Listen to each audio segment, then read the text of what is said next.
పిల్లలు, ఈరోజు మనము నీతి కథా పర్వంలోని రాజాది రాజు అనే కథ గురించి తెలుసుకుందాం. ఒక మహారాజు ఒకరోజు ఏనుగు ఎక్కి తన పరివారంతో అరణ్యానికి బయలుదేరాడు. దారిలో ఒక సన్యాసి అడ్డంగా పడుకున్నాడు. ఒక సిపాయి అతని వద్దకు వచ్చి, మహారాజు వచ్చారు, అడ్డు తొలుగు అన్నాడు. ఆ సన్యాసి ఫక్కున నవ్వి, ఓహో, అతడు మహారాజా, అయితే నేను మహారాజుకే రాజును, రాజాది రాజును అన్నాడు నవ్వుతూ ఆ సన్యాసి.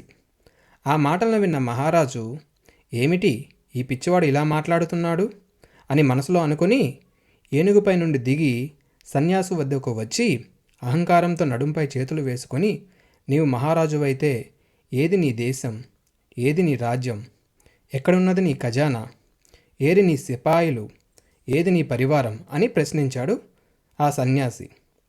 ఆ సన్యాసి చిరునవ్వులు చిందిస్తూ, నేను ఏ దేశం పోయినా నన్ను గౌరవిస్తారు, నేను ఎక్కడుంటే అదే నా దేశం, అదే నా ఖజానా, నాకెవ్వరిపైనా ద్వేషం లేదు, నాకెవ్వరూ విరోధులు లేరు, కనుక నాకు సిపాయిలతో పని లేదు, ఇంకా రాజ్యం ఏదంటే ఆత్మ సామ్రాజ్యమే అన్నాడు.